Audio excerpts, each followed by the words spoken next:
Good morning. I'm Scott Lake of R.S. Williams & Associates and chairman of the Central Pinellas Chamber of Commerce. It's my pleasure to welcome you to our first State of the County Report and Business Breakfast. For those here not familiar with the Chamber, we were founded 66 years ago in 1952. We're the official voice of the Central Pinellas County business and professional community, representing some 450 companies. We provide services and programs, like this program today, that support the needs of area businesses in the regional community. And this is all in keeping with the Chamber's mission statement, to champion the growth and prosperity of the Central Pinellas business community through proven leadership and effective programs, resources, and education. As is the tradition at Chamber events, I'd like to recognize our Board of Trustees. These businesses go above and beyond in their financial support of the organization, and it allows us to provide many free and subsidized programs for the general membership. At the chairman level, my company, R.S. Williams & Associates.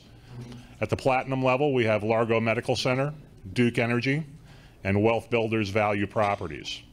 At the gold level, 801 West Bay Center, Bel Air Coin Silver Queen, Bic Graphic, Health South Rehabilitation Hospital, Home Instead Senior Care, Be a Santa to a Senior, Melody Hunter Realtor, Charles Ruttenberg, Modern Business Associates, Paradise Air Incorporated, Piper Fire Protection, Platinum Information Services Incorporated, Serenity Funeral Home, Regions Bank, Tech Data, and Valley National Bank.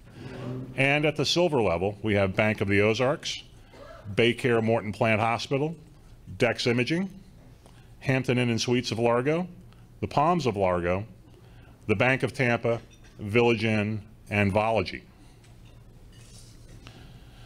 I'd also like to recognize my fellow Chamber Board of Directors in the audience who volunteer their time and financial resources in support of the organization.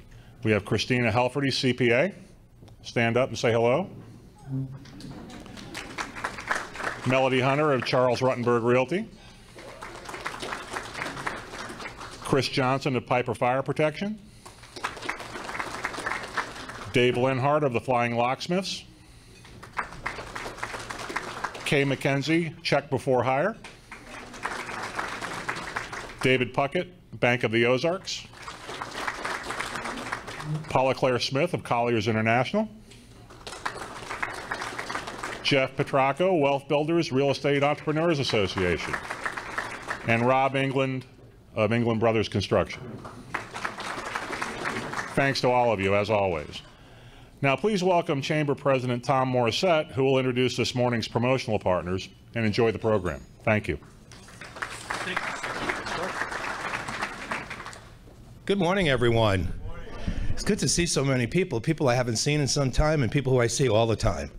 I first want to recognize my team. They've been working the table really hard in helping put this together. Kathy Paps-Robshaw, our membership director, is in the back. We have Becca Teeter, who's over here. She's got the dress on that's been welcoming everyone. And Kat Bosco, behind the sheriff. I don't know if she's hiding. She's the person who is my anchor, who greets and welcomes everyone that comes to the chamber or calls us. Welcome to our first State of the County Report and Breakfast. It's one of the many goals and objectives put forth by the Chamber of Commerce Government Advocacy Panel, or we call GAP. GAP was created in 2016 as a spinoff of the Chamber's very influential Economic Development Committee. Its mission is to develop effective communication channels between the Chamber and government, provide direction and action on issues that impact business, and to educate and advocate the priorities of our membership to the right government agencies. And we've had a lot of success the first couple of years having this program. In addition to this, we just a couple of months ago, I believe it was the first day of session, had a delegation that went up to Tallahassee. We have stories. During the legislature, that was in conjunction with our partners at the Florida Chamber. We have a good reputation with them, and we work with them in the foundation. We also have roundtable forums with elected officials to learn about and discuss issues important to our businesses, including a Meet the Candidates breakfast in late summer and a Largo Candidates debate in early fall. And we provide regular government advocacy alerts and updates to our memberships to provide better awareness and encourage their action. I'd like to take the time to recognize some of the GAP people that are in our audience today. First off, our chairman, Chris Johnson with Piper Fire. Laurie Bunce. Laurie's here with Centratel. Danielle Noble. Did I see Danielle here? She's with McManus and McManus. I think she was coming. We also have with us Tony Serrano of Solutions Insurance. Sean Scott of Clear Channel Advertising, Outdoor Advertising. Dan Flynn, I saw Dan from State Farm Insurance. David Puckett from Bank of the Ozarks. And also James Jacobs from the Office of Florida CFO Jimmy Petronas. James was really helpful in getting Jimmy to be here for our Focus program a couple of months ago. And we also had a great meeting with him up in Tallahassee. Actually, that was the better meeting we've had in Tallahassee. We also have a great group here today of people that I want to recognize before we go on to the panel. We have with us Pinellas County Commissioner Janet Long. Thank you, Janet, for being here. I know State Representative Larry Ahern's office was going to be here. Are they represented by anyone? Thank you for being here. Okay, thank you. And I didn't see Pat Gerard. Is Pat Gerard in the audience today? She was going to join us as well. But thank you for all of you for being here. Also, Pinellas County Commission Chairman Ken Welch will be hearing from in just a little bit. We have a few business partners I'd like to recognize that helped make this program possible this morning. Let me begin with Robert Hessell with Source One Solutions. Come on up, Robert. Tell us a little bit about your company.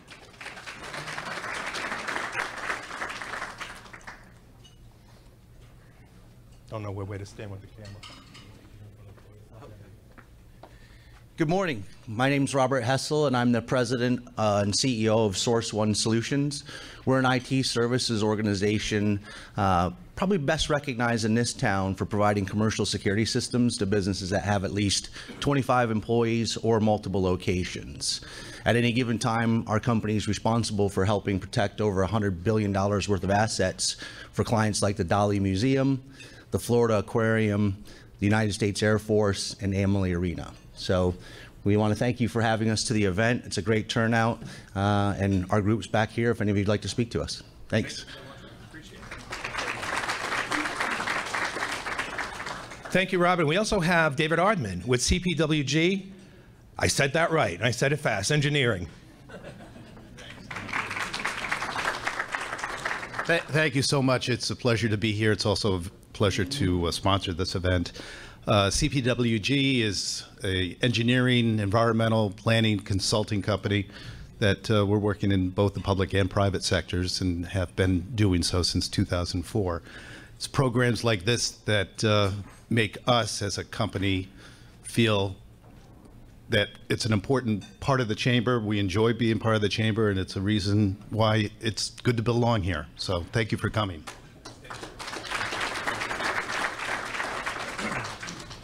I also want to say thank you to Colin Castle and the folks at Home Instead Senior Care. He had to run out for an appointment. But last but not least, we have Jake Prokop, who is the executive director here, our host this morning. What about that breakfast? Pretty good? Thank you, Jake. Go, Jake. Good morning. On behalf of Pinellas County School Board as a superintendent, I'd like to welcome you to Pinellas Technical College Clearwater campus. I'd like to recognize my students because they put in a lot of work preparing for this. So another round of applause, please, if you don't mind. Pinellas Technical College has been around since 1962. We are the premier source for technical workforce education in Pinellas County. Our mission is very simple. It's to provide our students with the opportunity to get those workplace competencies to do the best job they can for our community and beyond. We're doing a lot of exciting things. You might have seen some construction back here, so I just want to fill you in a little bit on that in case you haven't heard. Pinellas County School Board has dedicated about $18 million for renovation and upgrade of this facility, which has been much needed. I'm very excited about this process. We're upgrading infrastructure, the interior, the exterior, to make this college look a little more high-tech than 1962. Because trust me, if you have an opportunity to do a tour, and I welcome all of you to contact myself or my staff for a tour, what you see on the inside, as you can tell, is a whole lot different than what the school looks like on the outside. So by the time we're done with this, it's going to look like a high-tech school on the outside as well, with the hopes of attracting top-quality individuals that are focused on career development. We are not looking for university students. We're looking for students that want to start a career and then go on to university. So our motto is, give us a year, we'll give you a career. Well, more importantly, we'll give you money in your pocket so you can make decisions and then decide which way you want to go, where you want to end up. I myself, a background in automotive service, and moved into education and now into management, so I know the dream is alive and can work, and that's what I hope for each and every one of my students. Again, if you'd like a tour of the facility or have any ideas for programs that may be needed in your realm in the county, please reach out to me. We respond to the needs of our community, putting in programs all the time, and making adjustments as needed, so my students, when they walk out and walk into your office for an interview, they're well prepared and technically trained. Thank you very much. Enjoy breakfast in the program.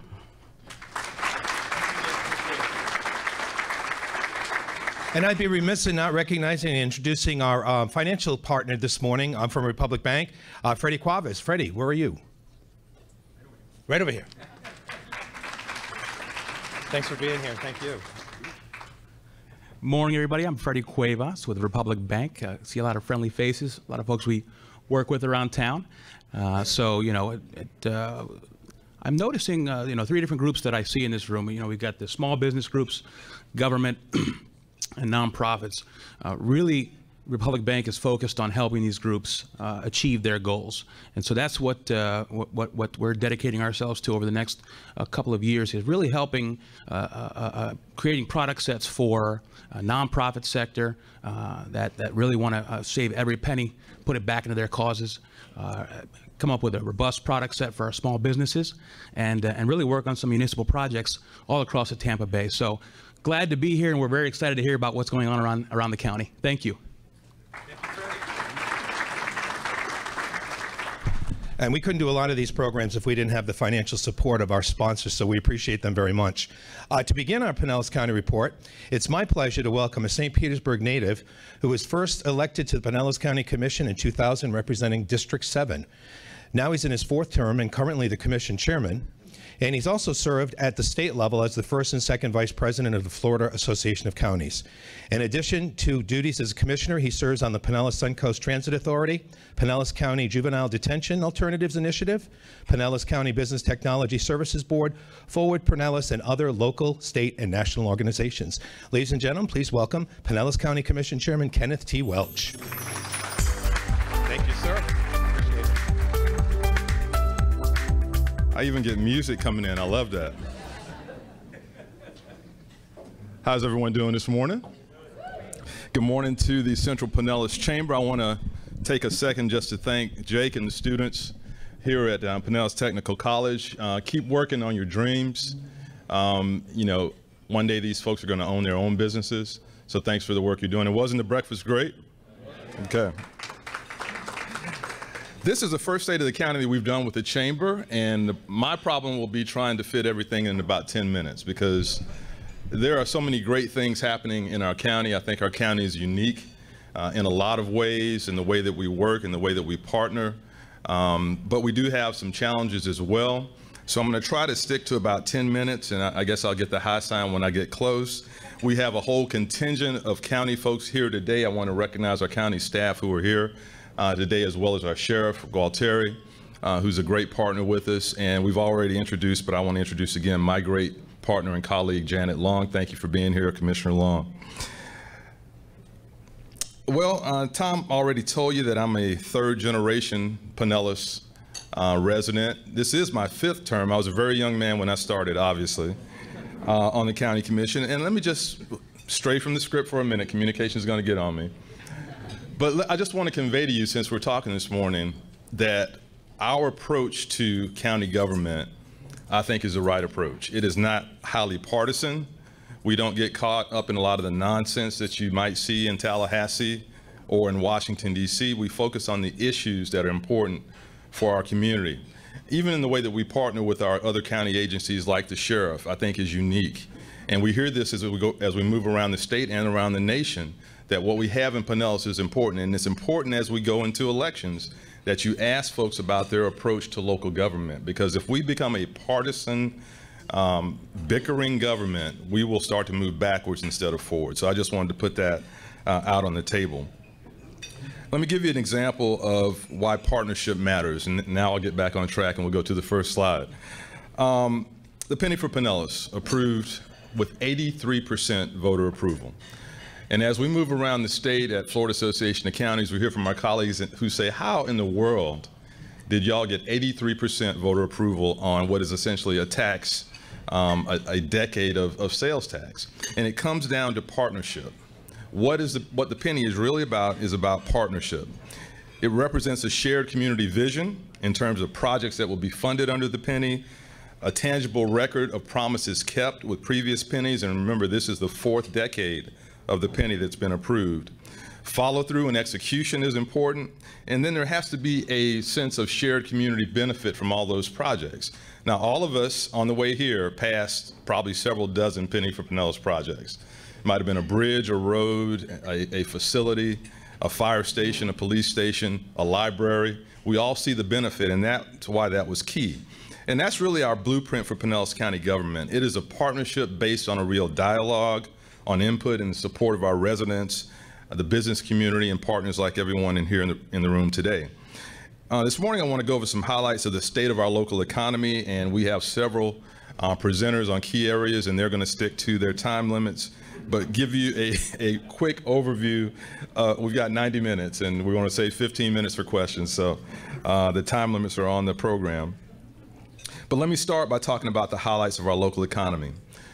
Based on data from 2017, we have 490,000 citizens in our Pinellas County labor force, and our unemployment rate had dropped to 3.4%. Now, of course, with the recession, December 2009 was the low point of the Great Recession. We lost over 60,000 jobs between 2006 and 2009.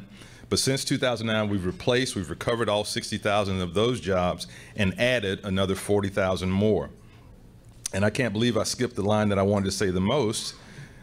The state of Pinellas County is strong. I've always wanted to say that, like the president. And so now I'm going to talk about why it is strong.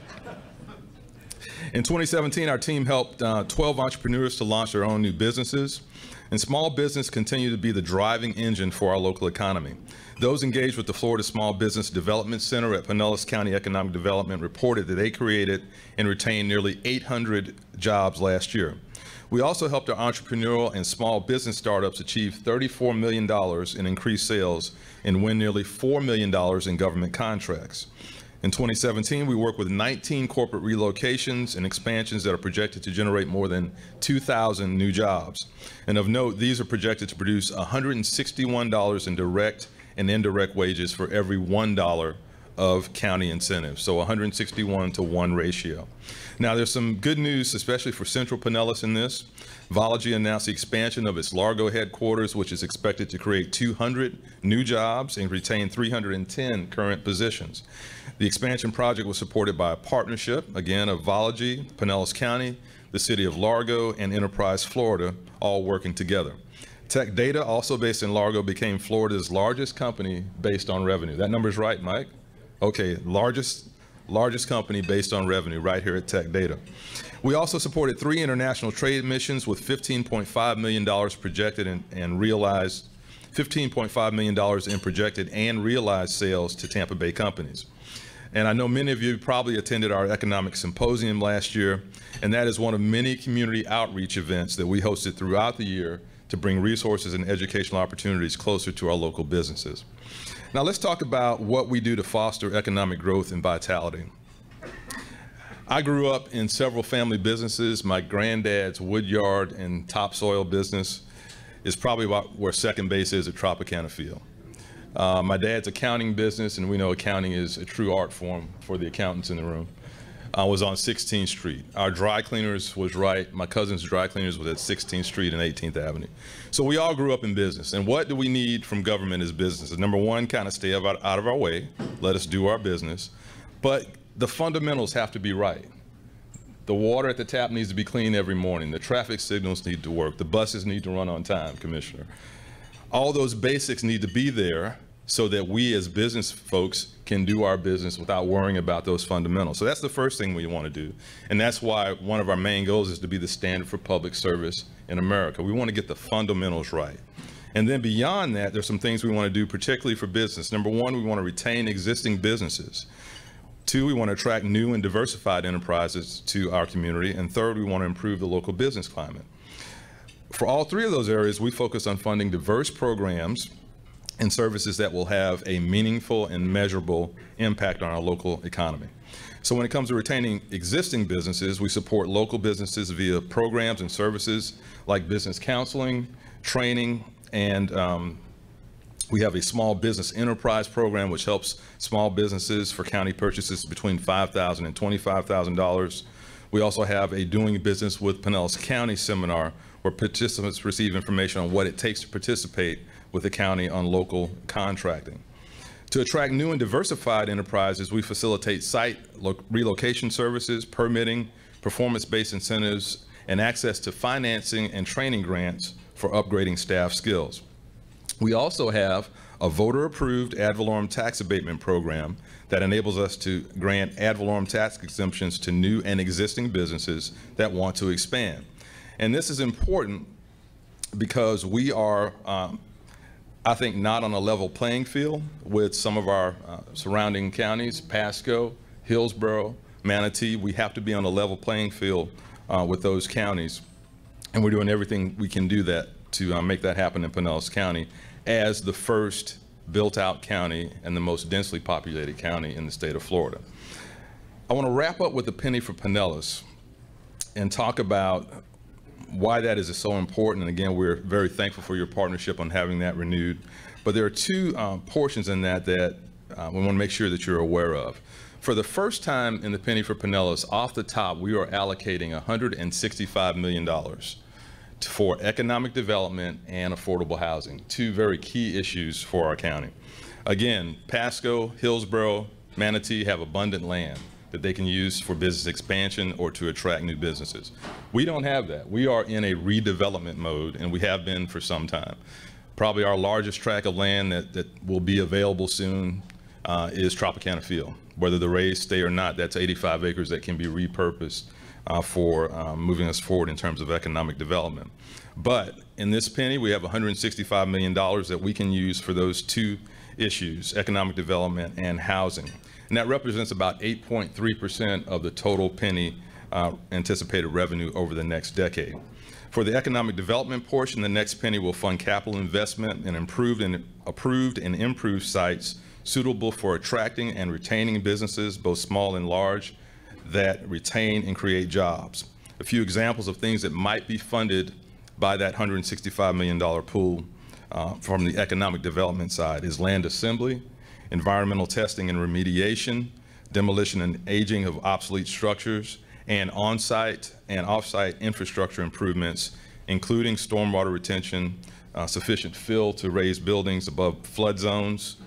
We don't even have time to talk about sea level rise and what that means to this county. That's a whole nother session that we probably need to come back and talk about because it will impact Pinellas County more than any other county in Tampa Bay. And also water, sewer, and other utility infrastructure can be funded from that. The goal with all of these is to have sites ready for employers to build to suit such that construction time is minimized and costs are reasonable, again, when compared to greenfield sites in adjacent counties. This is about Pinellas remaining competitive. We're currently working to establish a 12-person joint review committee that will oversee submittals for consideration for this funding on both the economic development and the affordable housing side of that $165 million. The affordable housing side is pretty straightforward. We're becoming a county where it's tough for an average worker to live. And so we have to invest in a base of affordable housing so that folks just don't come here to work and then go home to Manatee or Pasco or Hillsborough. Now that, I'm going to stop right there. That is an overview of the state of the county. Again, the state of Pinellas County is strong, but we do have some significant challenges, including making sure that we have land to retain and attract businesses.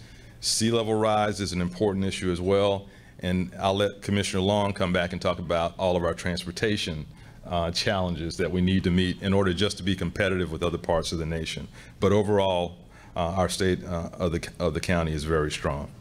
You all have the program in front of you. As each section comes up, it will be announced. And now we'd like to move to the next part of the State of the County update, and that is public health, safety, and welfare with our own Sheriff, Bob Gualtieri.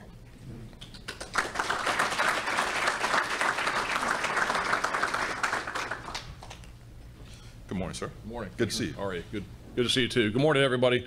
It's a pleasure to be here with you this morning. I've been here to Central Pinellas Chamber several times and spoken with many of you in a good partnership with Tom over the years. And I want to echo and reiterate what Commissioner Welch said as far as the level of partnership and cooperation in Pinellas County. There's a lot of things that make communities unique, make communities different, and I think that is a characteristic of Pinellas County today, is the level of collaboration and cooperation. You don't see that everywhere. You don't see it across Florida. You don't see it across the country. Commissioner Welch touched a little bit about political differences, and no doubt there are people with political differences and philosophical differences in Pinellas County. But I think across the board, from Tarpon Springs to South St. Petersburg, is that everybody that's in a position to make a difference in this county puts those aside to get the job done. And it sounds a little cliche-ish, but it's true. And I think it's a great thing for our community, because that's how we're able to accomplish the things we are, to be noted for what we do, and to have the reputation that we have, because everybody's eyes just focus on the end result and getting it done, and put those things aside. So it hasn't always been that way over the years. I would say that there was room for improvement in that going back years ago.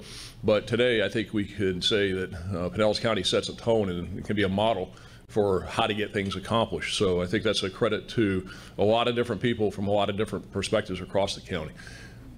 Florida and Pinellas County is no different. It is at a 46-year low in crime. And there are some people that would look to that number and say, well, it's that way everywhere. Well, no, it's not that way everywhere. And look at some of the cities that are claiming very, very high crime rates these days, and especially an increase in violent crime. And it's no accident. And it's because of partnerships, because of collaboration, because of decisions that were made in the past, because of good policies, and because of how we're doing business. So it's important that we continue that, because what we do or don't do affects every single one of you, not just in your personal lives, but in your professional lives and in your business worlds. Because if Pinellas County is not noted for being an extremely safe place, at a place that tourists are willing to come, that families are willing to visit, then it affects the entire county and affects the economy. So what we do drives what you do, and it drives your successes. So it's very important that we continue on this path, and there's no doubt that we will. To give you just a brief overview of the landscape. So in the United States, there are about 18,000 police departments in the United States, about 800,000 police officers, 3,080 sheriff's offices. The Pinellas County Sheriff's Office is about the 15th largest sheriff's office in the country. We run the 28th largest jail system in the United States. We have 3,000 employees, an annual budget this year with all the funds put together will be well over $300 million. So it's a big organization, a lot of moving pieces, a lot of moving parts. 24 different cities in Pinellas County. 13 of those cities contract with us to be their police provider. They don't have their own police departments. And the balance, there are 10 police agencies in Pinellas County. And we work well with everybody. And again, that level of collaboration between the sheriff's office and the police chiefs extends across the board so that we can get things done. The sheriff's office has many countywide initiatives that we do that the police departments don't. We have the only law enforcement aviation section, so we provide helicopter support, law enforcement aviation support to all the agencies. One of the unique responsibilities that we have, which is a very important one, it's often one that's a no-win situation. We're one of 6 sheriff's offices in the state that conduct allegations of abuse, abandonment, and neglect of kids in lieu of the Department of Children and Families. So when somebody says in Pinellas County, DCF did something, well, it's not DCF, it's us.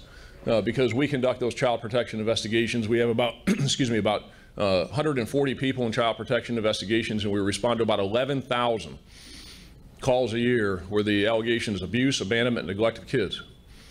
And oftentimes, it's a no-win decision, because the decision we have to make, we have that allegation, and there are substantiated findings, is what do we do with that kid or those kids? And the decision is potentially leave them in the environment that they're in and run the risk that something worse happens. And the other side of the coin is to remove them and put them into the child welfare system, into the foster care system, and that's not a good option in many cases either. So we have a lot of dedicated professionals that are out there doing that every day, doing the best they can to make sure that the kids stay safe. So that's a big challenge and a big responsibility that we have. Overall, as I said, crime is down. The number one probably crime challenge we have is property crime in Pinellas County. And in that subset of property crime, it's car thefts and car burglaries. Many of you that have been reading the Tampa Bay Times over the last year and Maybe you've heard me speak about it before many times. We'll tell you that the primary cause of that is juvenile crime and a juvenile justice system where there's a lot of room for improvement, a lot of room to do it better. And one of the reasons why these kids that are 13, 14, 15 are getting arrested 5 and 6 times at 15 years old on felony charges is because you have a juvenile justice system that doesn't provide consequences that are harsh enough for some of these kids. And when you don't have consequences, you have no fear of consequence. And when you have no fear of consequence, is you get these kids that'll go out there and do it repeatedly over and over and over again. And they're not being supervised at home. And so make no mistake, is that as it relates to these kids and as it relates to juvenile crime, law enforcement cannot solve the problem. We'll deal with the problem, and we have, and we've effectively reduced auto thefts and crime, but we can't solve it because all we're doing is pushing it back. It's got to be solved in a different way, and where that problem solving begins is at home. But unfortunately, many of these kids, and if you read the Tampa Bay Times article last year, there's a whole series on auto thefts and stuff, but they highlighted one kid, a kid by the name of Isaiah Battle. And Isaiah Battle is 14 years old. And today, Isaiah Battle is one of the 100,000 people that are in the state prison system here in Florida. He was direct filed as an adult. He was sentenced as an adult. And at 14 years old, he's in state prison. And as much as Isaiah Battle's a bad kid, he committed a lot of crime at 14 years old. But Isaiah Battle is also a victim. And he's a victim of circumstance. And he's a victim of not having parents, not having anybody that's looking after him. And in his own words, nobody cared about me. And when you get a kid who's 14 years old that's got nothing, it's got no influences, and nobody that he believes cares and nobody that does effectively, this is what you end up with. So there's a lot of room. We're making some progress. I think the legislature this year passed some bills that will address how kids are dealt with in the juvenile justice system. I've been participating in some juvenile justice panels with the Department of Juvenile Justice to make some changes, and I think we're moving in the right direction. But we've got to do more as far as community-based influence on these kids is concerned. So that's really the biggest issue. And just to wrap up here, because we've got my notice here, I'm going to get the hook here in a second. So is that probably today, and I say today hot off the press, and as Commissioner Welch knows well, and Commissioner Long, she wasn't able to be at the meeting the other day, but I'm sure heard about it, is we have a huge, huge challenge in how to provide effective law enforcement in the schools in Pinellas County. And the mandate from the legislature is that we have somebody with a gun on every campus, and that should be a law enforcement officer as the primary responder. And the void is we need 156 new cops in Pinellas County in order to staff every elementary, middle, high, and charter school. The question becomes, when you're going to go out and hire 156 new cops, who pays for it? And the gap is $12.4 million. So we're trying to figure it out, and that gets back to collaboration, cooperation, partnership, and how we approach things here in Pinellas County. We don't say, that's not my problem, that's your problem. We all come together and we try and figure out a way to collectively to get it done, and I'm confident that's what we're going to do between all of us, between the county commission, the cities, the school board, because at the end of the day, we got to protect our kids, and we got to make sure those schools are safe.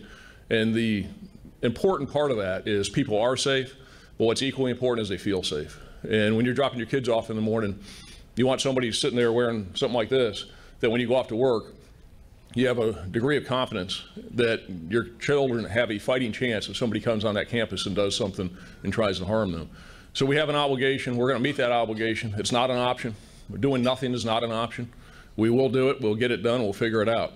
Not going to be easy, but not much is. So we will meet that challenge, and we'll make sure that the kids are safe. So it's kind of a brief overview. A lot of things going on in the county, but overall it's very positive. And most of all, what you should know about Pinellas County is overall it is a very safe place, and we're going to do everything we can to make sure it stays that way. So I didn't get the final, so I must have beat the hook. So I'll stop there. It's nice talking to you all. Unfortunately, I've got a meeting I've got to run to, so I can't stick around for the Q&A. But anything that we can do for you, let us know. Anybody's got questions, everybody's got my cell phone number and email address. Feel free to use it. Everybody does. So happy to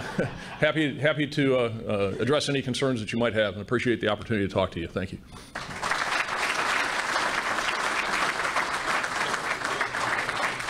Continuing our update on public safety is Assistant County Administrator Lourdes Benedict. Good morning. I oversee the health, safety, and welfare for Pinellas County, which includes emergency management, which is what I'm going to be talking about this morning. And when you talk about emergency management, being prepared is key. Planning and preparing, again, key. Engaging partners, we do that very well, I think, at the county, with cities, community agencies, state and federal partners. We do a lot of training. Being prepared means lots and lots of training of staff and partners on a regular basis, public outreach and education on how to be prepared, warn and notify our community, public partners and personnel. We did that this year, over 930 messages during Irma. We activated our Alert Pinellas system. Activate is the next piece. We activated our Emergency Operations Center with agencies and partners coming together, all of the decision makers, and recovery is the last piece after the storm and what happens.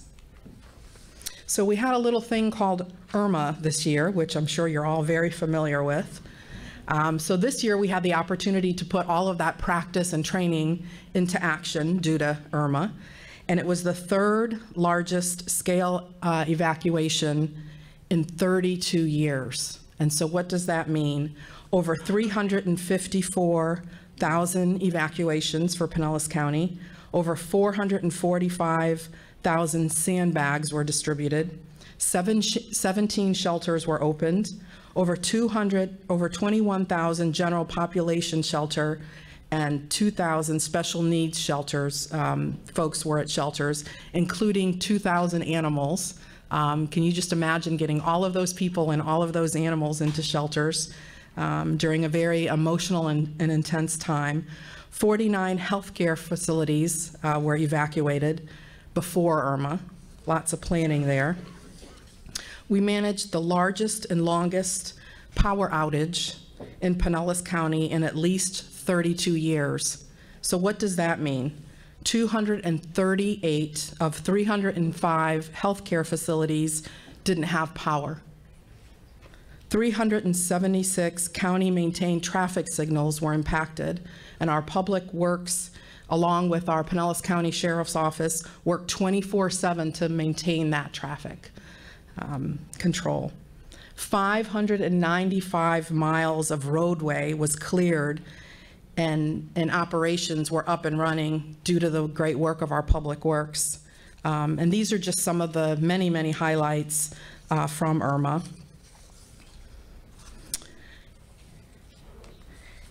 And I know the commissioner spoke about the penny for Pinellas. Thank goodness for the penny for Pinellas and our Emergency Operations Center. I got to tell you, that was my first time doing this, and I can't imagine not having the building and being able to have all of the partners in that building, over 400 people coming together to work on Irma and what we needed to do, and having the decision makers there.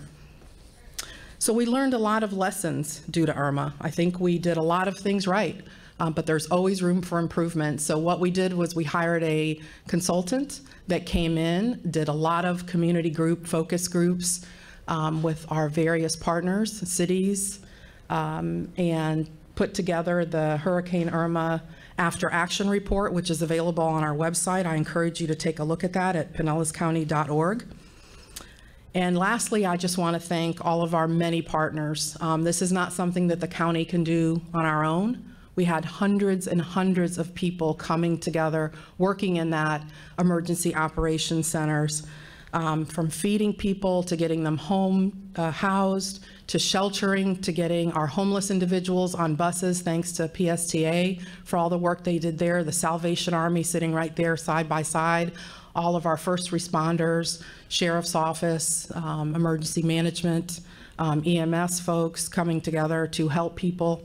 It was a very intense, emotional time, I think, for many folks, but I think that we did a great job coming together. I'm very proud of what this community did during Irma. So again, I encourage you to look at that report, and that's all I have. Thank you.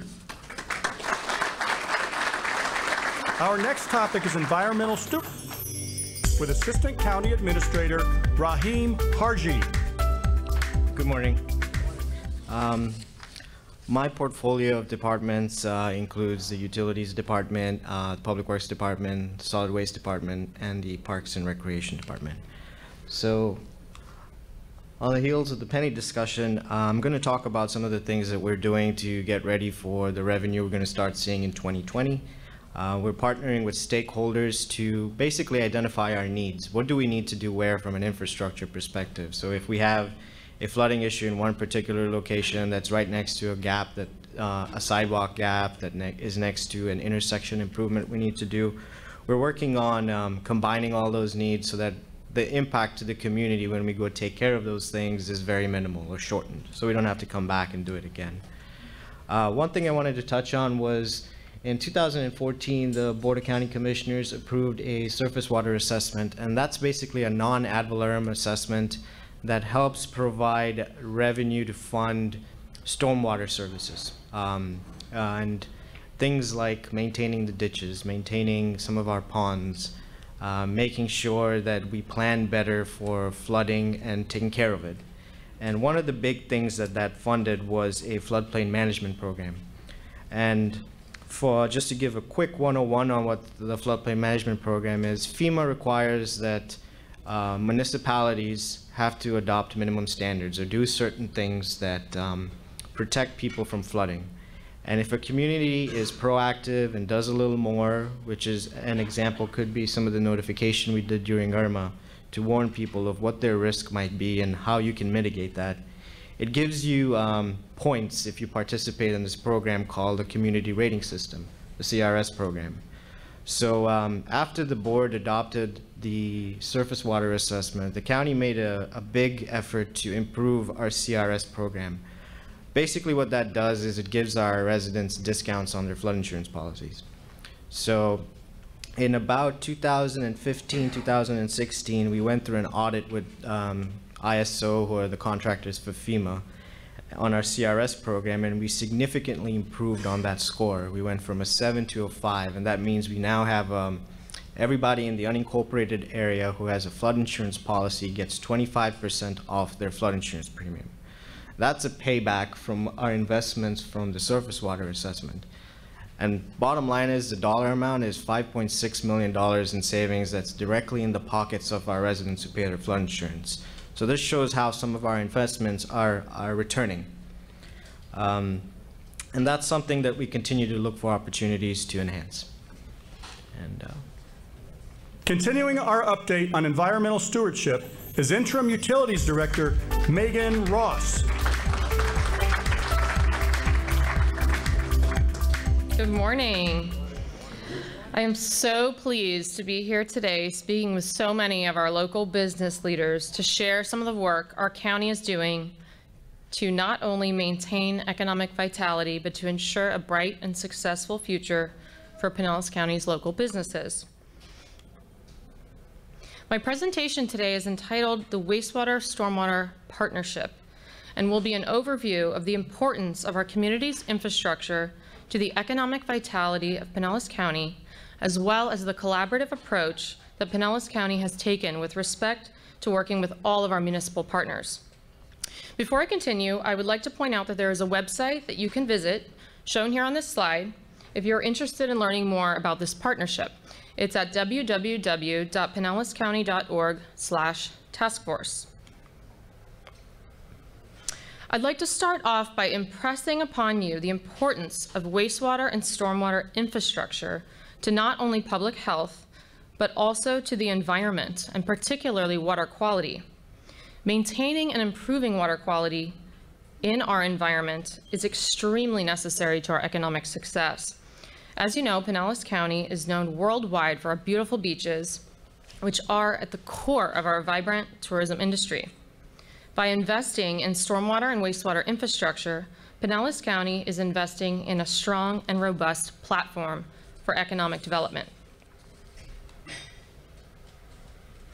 To further this investment, in 2016, Pinellas County formed a partnership with the 17 municipalities who maintain wastewater and stormwater infrastructure in this area to form a task force. This task force is aimed at taking strategic and targeted approaches to improving the wastewater and stormwater infrastructure throughout the county with the overarching goal of creating a more climate resilient system. The task force has 3 core goals: to avoid and mitigate wastewater spills, to seek opportunities to improve stormwater drainage that directly impacts the sewer system, and to increase capacity and resiliency to both the wastewater collection and treatment systems. Over the past several months, the respective member governments of the task force have made significant strides towards investing in these goals. More importantly, the 17 municipalities in Pinellas County have formed a lasting partnership that aligns strategic goals, shares and maximizes resources amongst each other, and has one common vision of a stronger, more resilient wastewater and stormwater infrastructure for our communities and businesses. I would like to encourage, for those of you who wish to gain more insight into our projects and programs underway as part of the task force, that you attend our upcoming steering committee presentation. It will be held on April 9th at 10 a.m. at the St. Pete College Digitorium on the Seminole campus.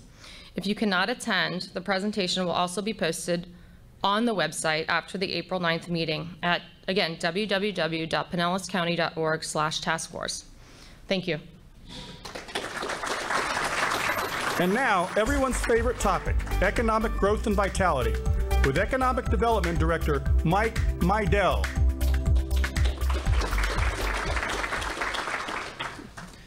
Good morning, everyone.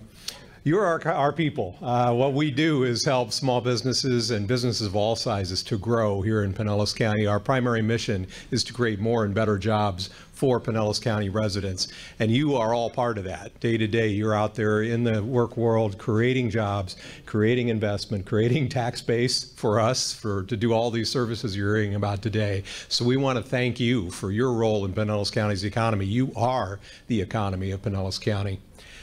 Taking a look at how we help businesses grow, Commissioner Welch talked about some of the successes over the past year. We have 17 staff right here in Largo, by the way. We're in the ICOT Center. and you are in the center of everything. The big employment base of Pinellas County is right here in Largo in the Gateway area and extending all the way down Ulmerton Road. People don't realize we're one of the largest manufacturing centers in Florida, second only to Dade County. And 30,000 people make stuff in our county every year. And then on top of that, all the goods and services that are produced to support all aspects of the economy. And we have a very diverse group of employers in this area. And we want to keep it that way because that helps make us resilient in downturns of the economy.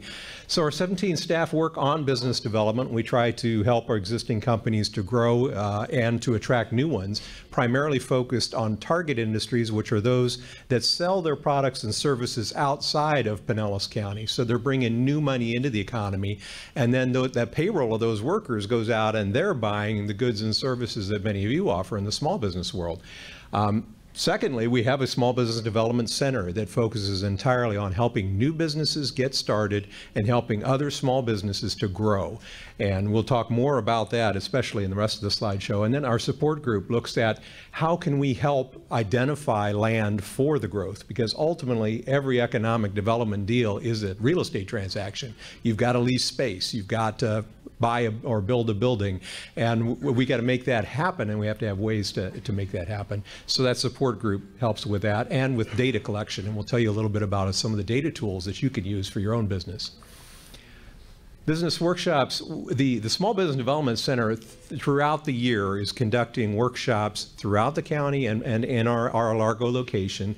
We provide, we look at business financing, getting you linked up with loans, with factoring, with any other opportunity to help increase your cash flow and your capital investment.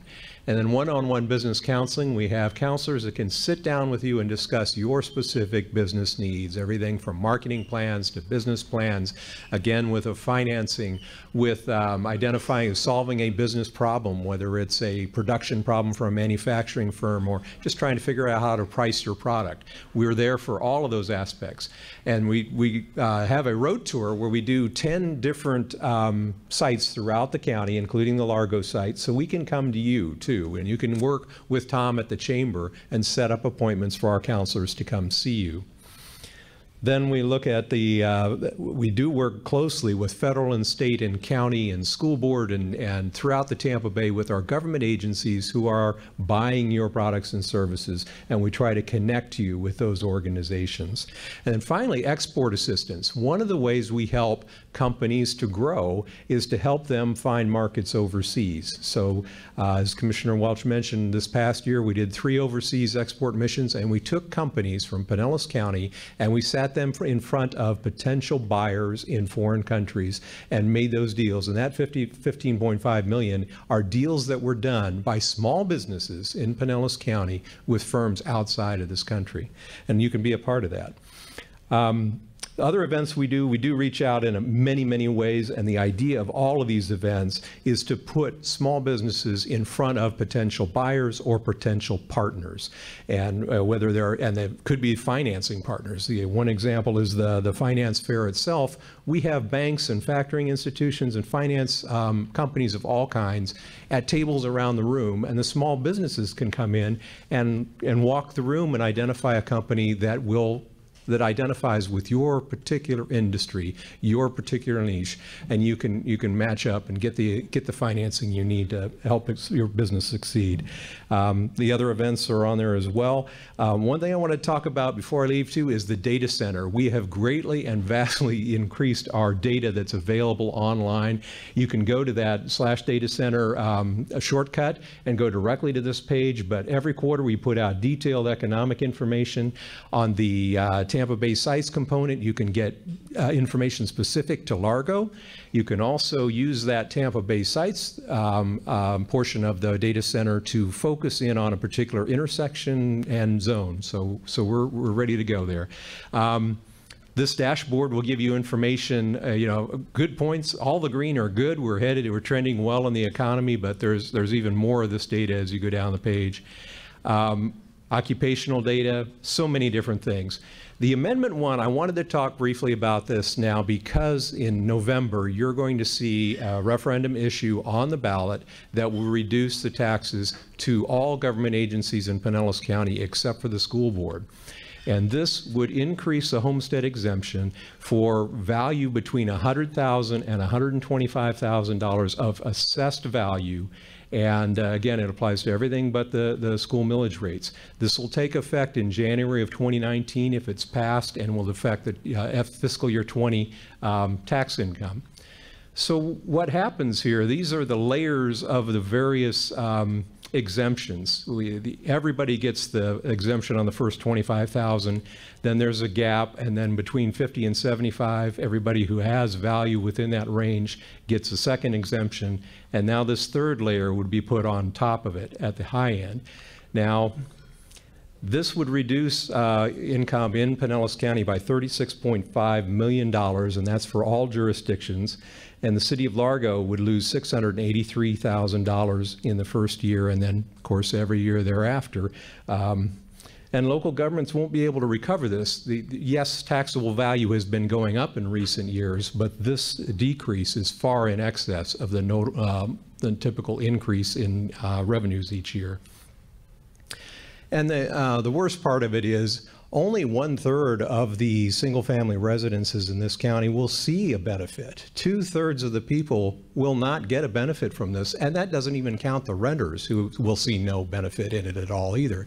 So it's a relatively unfair way to decrease revenues because it's not spreading it around. It's not like everybody is benefiting, and the problem is this trend is making it harder and harder on the renters and on the business community because they're paying an ever higher share of all taxes as a result of this.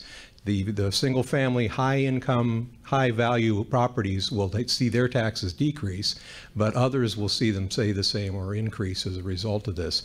So that's something to keep in mind in the upcoming session. Next, to address affordable housing as part of economic growth, Community Development Manager Bruce Bussey. Good morning, everyone. Mike and his team at Economic Development work with a lot of local businesses to retain those businesses and to attract new businesses to our community. One of the frequent questions and issues that come up when they're reaching out to that business community is the availability of workforce housing. Is there a variety of housing, quality housing, housing located close to those employment centers? Pinellas County receives federal and state housing dollars like most local government jurisdictions, and with those funds, we provide homebuyer assistance loans, we provide loans for individuals to repair their houses, and we also provide regulatory incentives such as density bonuses to build affordable housing. But Pinellas County is also very unique, not only in the Tampa Bay area, but throughout the state of Florida, with some of the efforts that over the last 10 years have been underway to produce additional affordable housing. The Commission created a Community Housing Trust Fund in 2006 and has allocated over $20 million to produce affordable housing and workforce housing. They've also allocated from the current penny for Pinellas $15 million to buy land, similar to economic development projects, for affordable housing projects. During that time frame, those dollars have worked to leverage over $212 million from the private sector. As a result, 2,000 units of affordable housing have been produced in Pinellas County during that time period.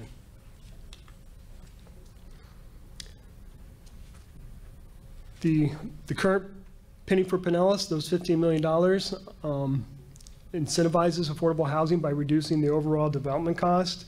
At the end of the day, cost of housing is increasing for everybody here in Pinellas County since for the last 2 years. Rents are going up, home prices are going up, the lack of land that's ready to develop is decreasing, and so these dollars, these regulatory incentives are trying to drive down the prices and then as a result lower the actual cost for buying and producing homes. I want to just share a couple of examples. I think those are give you a better sense of what's occurring. This is a new apartment complex in downtown Clearwater, just north of the downtown area.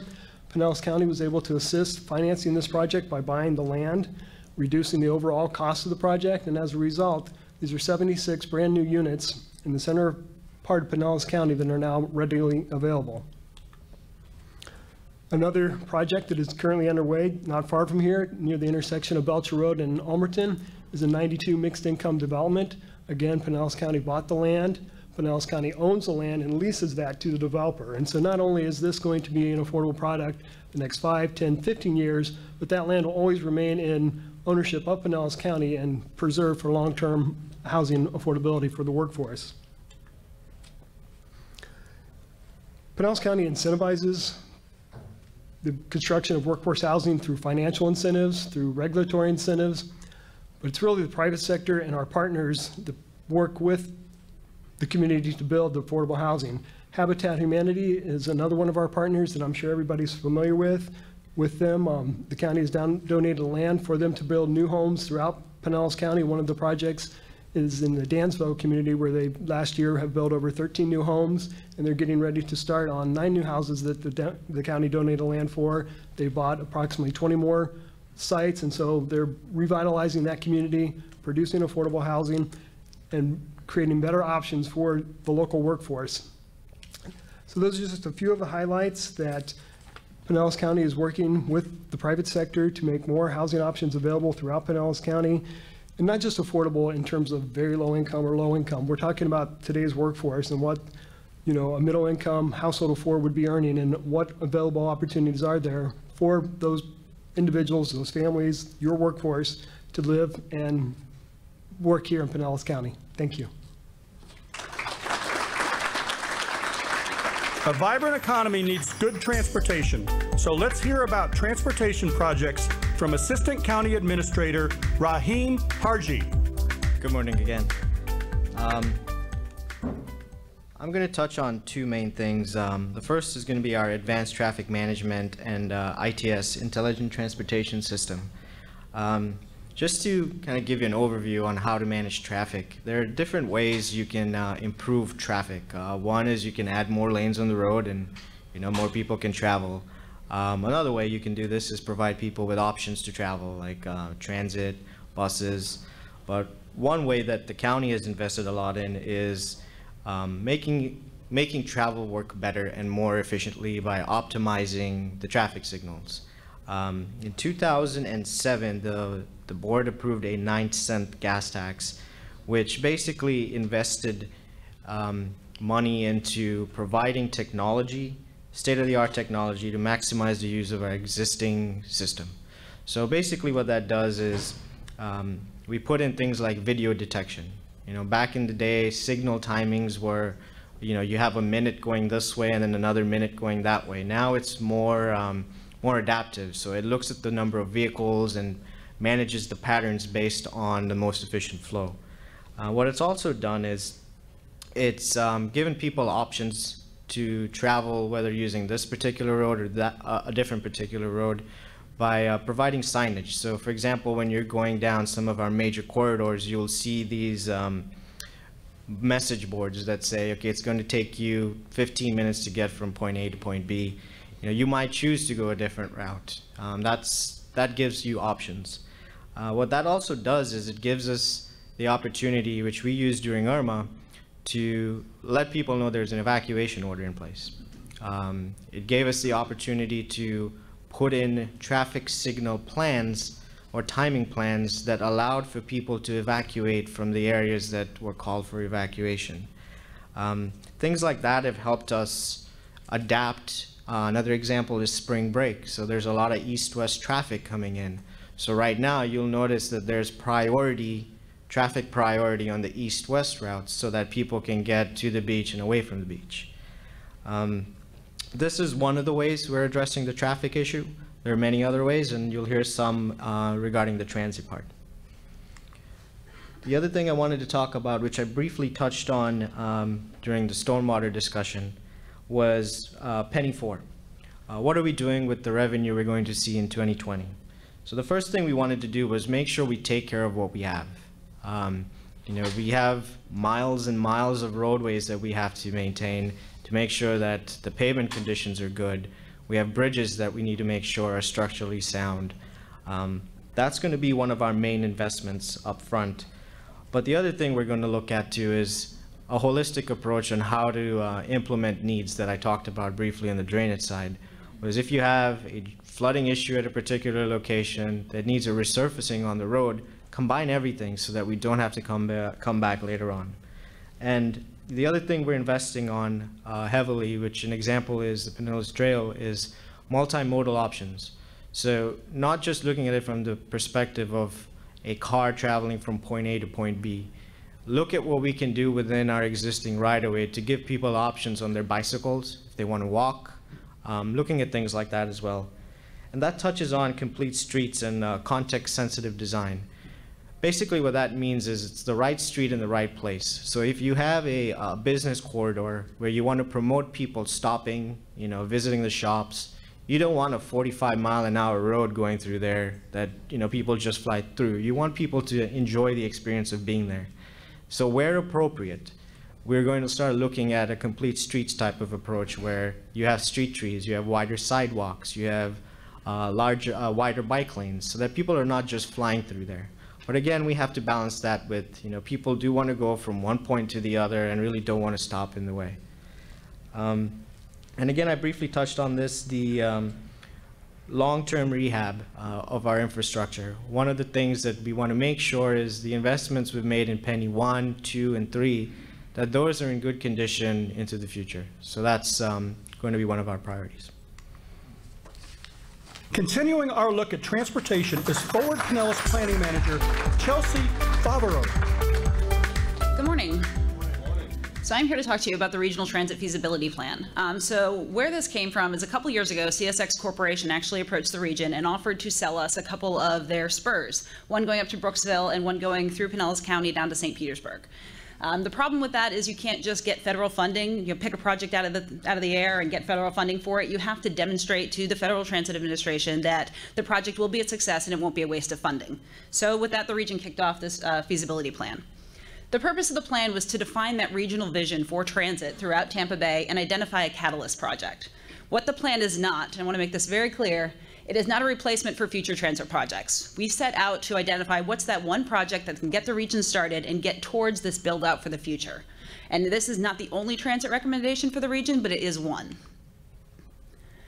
So the darkest corridors that you see on the map here, those are the top performing corridors for transit in the region. And the lighter ones, those are still critical for the transit system to work, but they didn't perform quite as well. So maybe those corridors come a little bit longer or a little bit later. These corridors here, they serve about half of our residents, but most importantly, they serve more than half of the residents in the Tampa Bay region who do not have a vehicle at home. They serve approximately 3,000 residents per mile and 2,100 jobs per mile. So we didn't just look at corridors, we also looked at a lot of different options for our modes. We looked at ferry, aerial propelled transit, steel wheel transit, rubber tire transit, and we even looked at the ability to use automated vehicles. So from that evaluation, we came down with 5 top performing corridors, options. 2 of those options were in the 275 corridor from downtown St. Petersburg up to Wesley Chapel, and then 3 of them were along the CSX line going from downtown Tampa up to USF. And we looked at different alternatives in terms of modes for each of those. And this is the Catalyst project that was identified. We're looking at doing a bus rapid transit system running from downtown St. Petersburg up to Wesley Chapel on I-275. It'll be a combination of a dedicated transit lane and mixed traffic operations. There'll be 21 stations, and it's important to note that 19 of those will be at grade. So those stations will be fully integrated within the community, and there'll be opportunities for redevelopment and economic growth in those areas. And the travel time will be about 80 to 95 minutes in between the two. In Pinellas County, this is how it looks. So we'll be working with the Department of Transportation to harden the shoulders so we can provide a dedicated lane next to the interstate for these transit vehicles. There'll be about 7 stops, and it'll connect with the PRTA Central Avenue BRT downtown. This is how these two compare, and I don't expect you to see all the numbers right now, but the important thing to point out is when we look at the I-275 shoulder running buses, the annual operating cost is about $7 million, whereas if you look at just the CSX portion in Tampa, it's 12. The 275 option provides access to about 65,000 people and over 83,000 jobs. And this is also important to know, if we work with the Department of Transportation and link up these improvements with planned interstate improvements, it brings our local match that we have to provide to the system from about $325 million down to $94 million. So our partnership with the Department of Transportation on this project is going to be critical. We're currently in an outreach phase for this project. We'll be vetting the plan this spring and summer of this year, finalizing the plan in 2018. And can you advance the slide? There it is. So for the next step, the transit agencies in the region will be implementing interim projects. PSCA is already planning to start running a bus from downtown St. Petersburg to Tampa International Airport starting in June. As we update the interstate and develop those express lanes and harden those shoulders, that bus will be able to utilize that to bypass traffic to make that connection more quickly. And Hart in Hillsborough County is also looking at interim projects. The Tampa Bay Area Regional Transportation Authority is going to prioritize the project and make the ask to DOT for funding, and it'll be up to agencies like Ford Pinellas, who I work for, to prioritize it and incorporate it into our long-range plans to make it eligible for state and federal funding.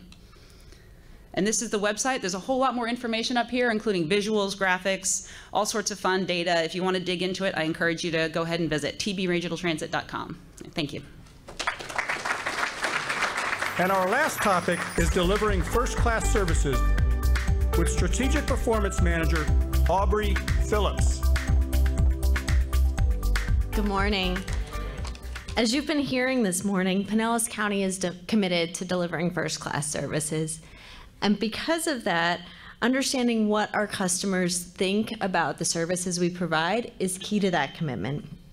So we've launched an initiative to engage our customers in getting continual feedback about the services provided. This Voice of the Customer effort provides a consistent way for collecting, measuring, and responding to customer feedback across the organization. So far, 23 Voice of the Customer surveys have been created using a variety of channels, from online surveys to feedback postcards, survey kiosks, door hangers for some of our field staff. And the survey asks customers for their feedback about key aspects of their experience: their overall satisfaction, the timeliness and responsiveness of the service provided, the courteousness and professionalism of the service representative. Since launching this effort of getting customer feedback surveys, we've continued to work to identify the best ways to reach our customers, and we've more than doubled the number of survey responses we receive on a monthly basis. Increasing customer feedback in this way is important for making sure that the feedback we're receiving is representative of customers on the whole and how folks are feeling about the services we provide. This helps us to better understand how well we're doing. 83% of customers say we're meeting or exceeding their expectations. But importantly, it also helps us understand what drives satisfaction and what opportunities we have for improving the services. We can see an example of this in Parks and Conservation Resources. Based on survey feedback they received, they actually amended their email confirmation for campground reservations to provide an easy way for folks to arrange to check in later. And that was based directly on feedback we were hearing from customers. Wasn't something that occurred to us, but as soon as we heard it, we thought, yeah, we can do that. We can help that way. Customer feedback, just like with your businesses, helps us provide relevant, timely services. So if you've recently interacted with Pinellas County, please take a moment to go to pinellascounty.org/surveys, or /voice, I'm sorry, and take our customer feedback survey. This is just one of the ways that we engage customers. Our marketing and communications department is a great team of folks. They're available to come out and meet with your organization or your businesses or your community groups and share more with you about what Pinellas County does and the programs and services we offer. Thank you very much. Continuing our update on delivering first-class services is Marketing and Communications Director Barbra Hernandez. Good morning. How are you doing? I'm very familiar with many of you because last year we worked very closely on the Penny for Pinellas public education program. So I want to thank you again, as the chairman Welch mentioned, for your partnership, for helping us get to people you knew and you know with important information. Mr. Morrissette, my appreciation to you as always. And today I just want to talk briefly about our public education and outreach. As Aubrey was mentioning, a very important part of what we do is making sure that we're talking to our customers, which I think we can all relate to that one point. So I wanted to give you a heads up about some of the opportunities we're going to have this year for you to welcome our staff again and come out and talk to you. Mike touched on Amendment 1, the proposed additional homestead exemption. So we are currently developing a public education program in the likes of the Penny, and we will be coming back out to you to share that information, what it means to the business community in Pinellas County and beyond. We're also going to be touching a lot on pre-hurricane season planning. Lourdes was talking about the importance of coordination, and it's critical that we start talking about that ahead of hurricane season, which starts on June 1st. So we'll also have some resources for your businesses and for your employees to be able to be better prepared, and hopefully we won't have another incident this summer. I did want to make you aware, if you're not already, about the Pinellas County app. It's called Doing Things for You. And this is a creative way in which we have engaged our citizens. And what we have is a platform that they can download, whether they have iPhone or Android. And they can get the app, they can submit an issue, and they can get a response very quickly from the county. So since over the past 3 years, we have responded to more than 13,000 citizen concerns, and this could be anything from mosquitoes in my area to graffiti to there's a pothole in front of my road and I'm not sure what to do. So if you're experiencing a situation near your business and you suspect you might be in an unincorporated area, or if you're not sure, it doesn't matter, because behind the scenes we have a lot of partnerships going on. So you can see we have 16 county service areas and we have 17 partner agencies. That includes county, municipalities, City of Largo, other agencies, FDOT. And so if you submit an issue, we'll take care of finding the right person to respond to it. And lastly, I always have to do my pitch, invite you to engage with us on social media and by visiting our website and letting you know that we are in the process of updating our website to make it more customer friendly. And we look forward to working with our business community to also learn what is it that will make it a better platform for all of you to visit. So thank you very much.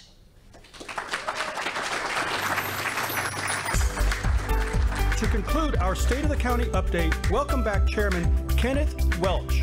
Would y'all please join me in giving our staff a big hand? They did a great job today. Gave you a lot of information in a short amount of time, and we're only 3 minutes behind, and we're going to blame the sheriff for that since he's not here. I did want to recognize our County Administrator, Mark Woodard, who joined us. Mark is our CEO. Want to end just with one point. This, again, is all about partnerships. And every year we conduct a survey of our citizenry to see how we're doing. And we've got an infographic that shows that we're doing pretty well. When you talk about citizen trust and confidence in the county, we're up at 93% who say they have a great deal or fair amount. And this is statistically valid survey with cell phones and landlines. It's a real survey. And it's been consistent for years. And again, compared to the national statistic of 70%, we're doing pretty well. And that's just, you know, that's our thing. We want to partner. This is your government. We want to be accountable to you. And this is one way that we gauge that every year. So thank you all for the partnership, for having us out today. And we do have about 10 minutes, Tom, for questions. You want to open for questions, Kenneth, please? We're open for questions. Yes, ma'am.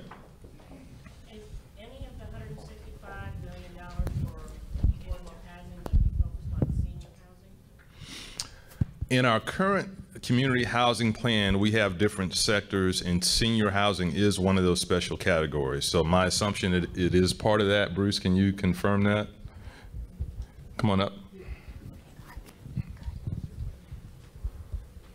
Over the past few years, we've supported senior housing projects throughout the state of Florida. Also incentivizes those, so we've been able to partner with developers who are building senior housing projects that are getting state financing and also local financing. And so although there's not a certain amount dedicated specifically to types of groups, that's an area that is part of the focus.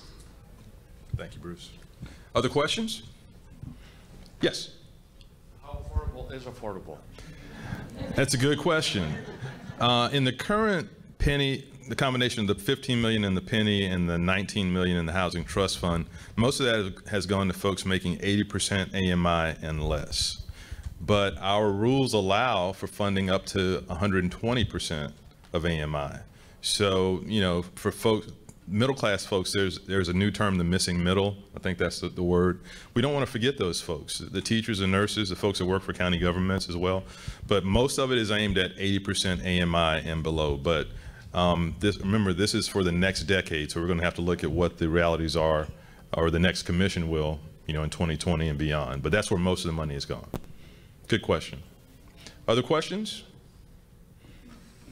This is a flash round. I feel like a game show host. Representative Ahern. Thank you, Commissioner Welch. While we're on affordable housing, could you tell us exactly how that works? You say the county buys the property and then someone comes in to construct it, and then again, it is based on partnership. There are restrictions on what we can do with the penny money. It's basically purchasing the land and making sure that whatever's built on it stays affordable for a period of time. Mostly it's been 99 years. But that's kind of the formula. If you need more details, I can ask Bruce to come back and give you some more details. But that's kind of how it works. We purchase the land and we partner with builders who will build affordable, mostly apartments, but also homes on that land. Bruce, can you add anything to that? That was okay. Sure. Never take a mic away from a legislator. They'll want it back. Sorry about that. Well, again, is the building or construction of it then subsidized as well? And Bruce, then are the rents subsidized as well? I mean, just how is that affordability created? No two projects are probably exactly alike. One of the examples that we showed, the 76 unit apartment complex in downtown Clearwater, total project cost for that, for example, was right around $14 million to construct those apartments. The county's assistance to that project was near $1 million to buy the land. So when the county owns that land, leases the land to the development entity. Now that development entity also received $350,000 from the city of Clearwater for that project and tax-exempt financing from the state of Florida. And so those various layers of financing that went into that project resulted in all of those units being affordable. And in this case, in that specific project, that means all those units are restricted to households with an income below 60% of the area median income. So that's one example, and that's what I would call a very affordable, highly restricted project with a significant amount of assistance. The other project that we showed as an example, Palms of Pinellas, the county purchased the land to reduce the overall project cost.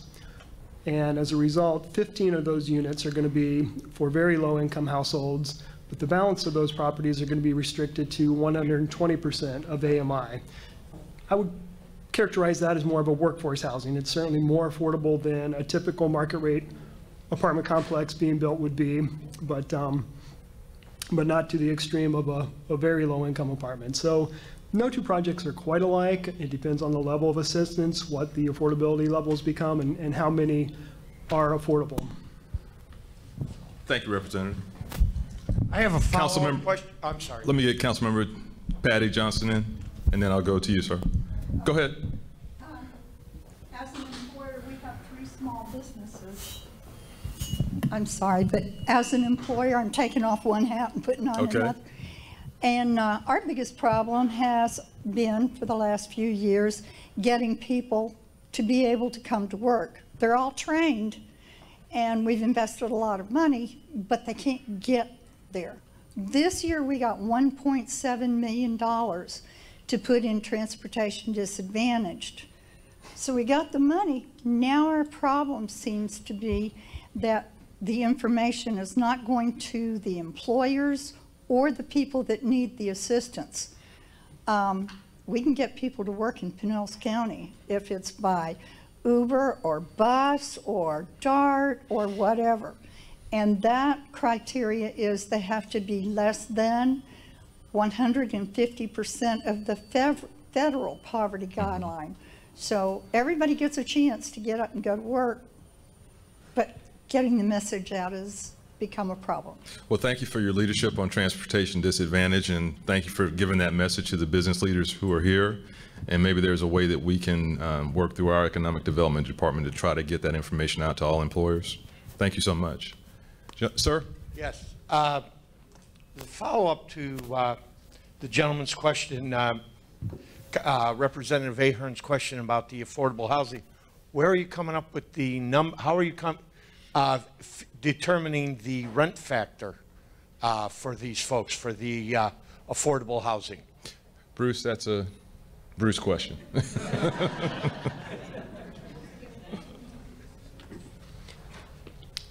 The rents are essentially based on the premise that a household should be spending somewhere between 30 and 35% of their income on housing. And so based on the various programs that provide the funding, for example, with the Land Assembly Fund or the Housing Trust Fund, if that's a 120% AMI household, then it's calculated what that level is and what a household would spend somewhere around that 30% affordability range. And so each year those rent limits are calculated, and then the housing providers must rent at or below those limits. Now, are you doing that outside of the outside of these new builds that you are doing?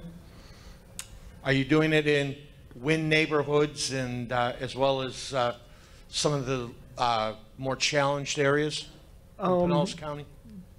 Yeah, we've funded projects pretty much with individual property owners.